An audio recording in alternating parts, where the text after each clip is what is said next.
Snow drifted across the darkened street like silent feathers falling from a torn winter sky. The town of Harborside usually glowed with Christmas lights, cheerful windows, and laughter echoing from homes packed with families. But on the edge of town, down a narrow road where the street lamps flickered and died, stood a small gray house with no lights at all. Inside that house, a young widow named Emma Hale wrapped a blanket around her trembling arms as her 2 children huddled beside her. The power had gone out 3 hours earlier. The generator her late husband once maintained had long broken, and the firewood was nearly gone. The storm outside only worsened, and as the temperature dropped, Emma forced herself to stay calm for the sake of her children. "Mommy, is Santa still coming?" whispered 6-year-old Lily, her curls tangled, her voice small and worried. Emma pressed a kiss to her daughter's forehead. "Of course he is, sweetheart." She glanced at the dark, cold living room and prayed Lily couldn't hear the fear in her voice. 7-year-old Jacob sat close, his arms around his mother, trying to be strong the way his father used to be. He never spoke about his dad's death, but Emma saw the shadow in his eyes. Outside, the wind howled like a wounded animal. Snow piled against the door, sealing them in. Emma tried calling for help earlier, but the storm had knocked out phone lines and cell service. Hope seemed as faint as the dying embers in the fireplace. Miles away, across the other end of town, a man named Daniel Cross locked up his small workshop. He wore a worn leather jacket, the same one he'd carried through 3 deployments as a Navy SEAL. He had been back in Harborside for nearly a year, trying to live quietly, repairing old boats and avoiding questions about his past. His military injuries had healed, but the memories had not. Christmas Eve was always the hardest. Too many faces he couldn't forget, too many ghosts who visited in the quiet hours of the night. He started his truck, ready to drive home, when he noticed the weather alert from the emergency radio he always kept on his dashboard. The storm had intensified, power outages were spreading, several roads were blocked, and somewhere, faint beneath the static, he heard a message that made him frown. "Isolated residents, Maple Road area. Widow with children may require assistance, unable to reach household. Proceed if possible." Daniel didn't know the family, didn't know the house, but something inside him shifted. Widow with children, Maple Road, alone on Christmas. He felt his jaw clench with a memory. His mother sitting in the dark during a snowstorm, waiting for a father who never returned from deployment. He shook off the thought, grabbed his emergency kit, and started driving. The road to Maple Road was nearly invisible beneath the snow. His truck fought to move forward as wind battered the windshield. He slowed when he reached the small lane, barely wide enough for his tires. His headlights cut through the swirling snow and illuminated a lonely little house at the end. No lights, no smoke from the chimney. No movement. His heart tightened. He parked, grabbed his flashlight, and trudged through the deep snow to the door. He knocked once. Nothing. Knocked again, louder, still nothing. The 3rd time he called out sharply, "Hello, anyone inside?" Inside the house, Emma stiffened. The knock startled her. Visitors were impossible in this storm. Fear flashed through her eyes. Jacob quickly moved in front of his sister as if to protect her. "Who is that, Mommy?" I don't know." She swallowed and forced her voice steady. "Stay behind me." Daniel heard no reply, only the wind screaming around him. He knocked harder. "My name is Daniel Cross," he shouted. "I'm here to help. I heard there may be children inside." Jacob tugged on his mother's sleeve. "Mom, what if he's telling the truth? Maybe he can fix the heater." Emma hesitated. She moved toward the door cautiously, keeping the children behind her. "Who sent you?" she called out. "No one sent me." Daniel answered through the door. "I heard the emergency alert. I'm a former Navy SEAL. I have supplies and tools. Let me help." Emma unlocked the first bolt, then paused. She listened to the storm hammering the roof and felt the cold creeping deeper into the house. If she didn't accept help soon, her children would suffer. She unlocked the second bolt and cracked the door open. A tall man stood there, snow soaking his jacket, his breath steaming in the cold. His eyes, sharp, alert, but gentle, met hers. "You're freezing," he said quietly. "May I come in?" Emma opened the door wider, and he stepped in. His presence filled the room with unexpected warmth. Lily peeked from behind the couch, her timid eyes fixed on the stranger. Daniel immediately noticed the nearly dead fire, the pale lips of the children, the fear hidden under Emma's attempt at calm. "You've been without heat for hours, haven't you?" Emma nodded. "Everything shut down, the generator too. I didn't know what else to do." Daniel dropped his backpack and knelt by the fireplace. First, let's get this fire going, then we'll check everything else. For the next 15 minutes, he worked with quiet efficiency. He chopped the last of the logs, rearranged the embers, added accelerants from his emergency kit, and soon a strong, warm flame rose in the hearth. Lily clapped softly when the fire flared bright. Daniel turned and smiled at her. "There we go, little one. That'll help." Emma watched him with gratitude swelling in her chest. "Thank you," she whispered. "I was so scared."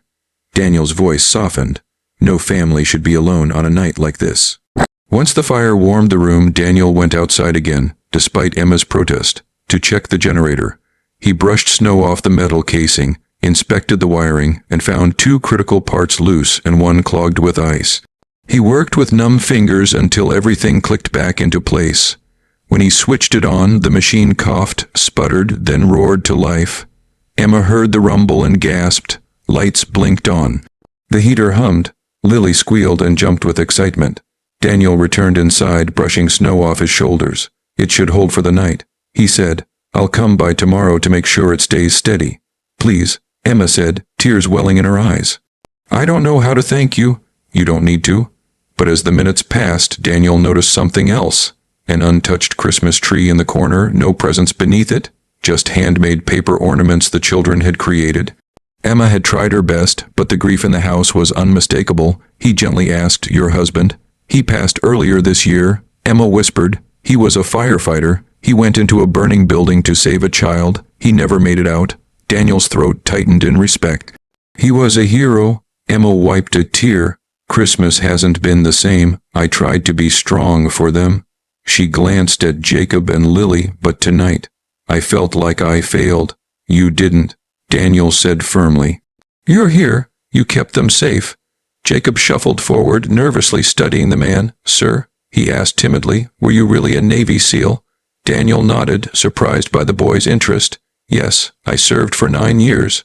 "Wow," Jacob whispered. "My dad used to say SEALs were like superheroes." Daniel chuckled. "Your dad was the real superhero." The fire glowed brighter, filling the home with a warmth it hadn't felt in months. Daniel noticed the children shivering less, their eyes shining with curiosity. Lily tugged his sleeve. "Mr. Daniel, did you eat dinner?" He blinked. No." "Then you have to stay," she said with childlike certainty. "It's Christmas Eve. No one should be alone on Christmas." Daniel glanced at Emma, unsure if he should accept. She smiled softly. "Please stay, if you don't mind." He hesitated only a moment before nodding. "All right." They gathered in the small kitchen. The pantry was nearly bare, but Emma managed to prepare soup and toast.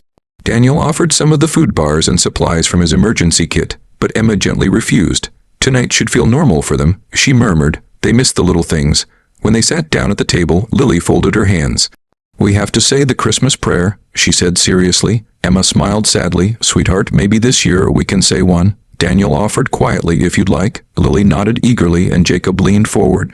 Daniel bowed his head. "Thank you for warmth in a storm. Thank you for families who stay strong even in darkness. And thank you for the courage of those who protect others even when they're gone. Amen." Emma felt a tear slip down her cheek. Jacob whispered amen with a trembling voice. Lily smiled, satisfied. They ate slowly, talking quietly.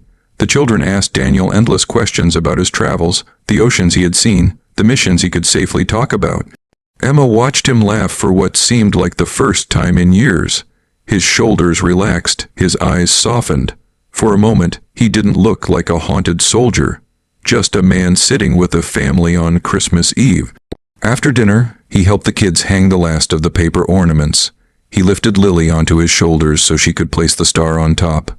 She giggled and squealed as she reached it. Jacob asked him to help tie a bow, and Daniel did it with patient hands. Time passed gently. Outside, the storm raged, but inside the house, warmth and laughter grew like a second fire. When the children grew sleepy, Emma guided them toward their room. Daniel prepared to leave, but Lily ran back and grabbed his leg.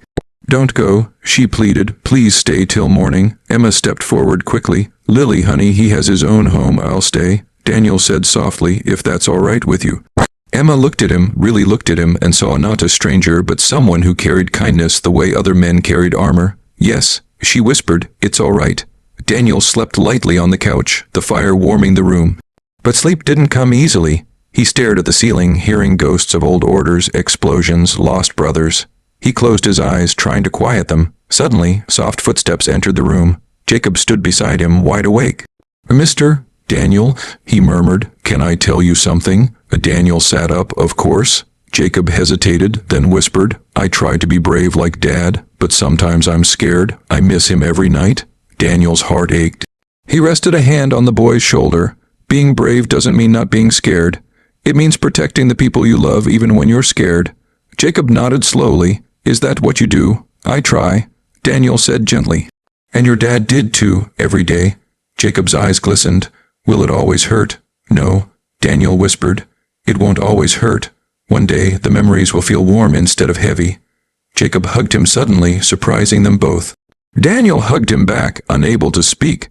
That night, a peace he hadn't felt in years settled over him. In the morning, the storm had passed. Sunlight glittered off the snow. The house hummed warmly, thanks to the working generator. Lily ran into the living room, squealing with joy. Santa came, but Emma froze when she saw the pile of wrapped gifts under the tree. Gifts that hadn't been there the night before. Lily grabbed a doll in a red package. Jacob found a small drone, his mouth falling open in shock. There were warm coats, gloves, and boots, books Emma had always wanted for them but could never afford. Emma turned to Daniel, her voice trembling. "You did this?" He shrugged lightly. "I keep emergency supplies. Some are for situations like this." "You bought toys?" Emma whispered. "Clothes." "You didn't have to." Daniel smiled softly. "I wanted to. Christmas should be magic for them." Emma felt her breath catch. She stepped closer. "And for you?" He hesitated, then quietly said, "This is the first Christmas in years I didn't spend alone." Lily ran to him and wrapped her arms around his waist. Jacob joined her, gripping Daniel's hand. Emma's voice was warm as the fire crackling softly beside them. "Daniel, thank you for everything." He looked at her, the widow who had fought through grief for her children, the woman who had faced Christmas night in the cold and refused to break. Her strength struck him harder than any battlefield memory. "You're not alone anymore," he said gently. "None of you are." She held his gaze. "Come with me," she whispered, leading him toward the kitchen. "There's still breakfast to make." He followed her, and as he stepped into the warm, bright room filled with the scent of cinnamon and laughter, he realized something profound. He wasn't walking into a house. He was walking into a future. And for the first time since leaving the military, he felt whole. That Christmas morning, in a small house that once lay cold and forgotten, a widow and her children found hope again, and a former Navy SEAL, haunted by memories, found the family he never knew he needed. And from that day forward, none of them would ever spend Christmas alone again.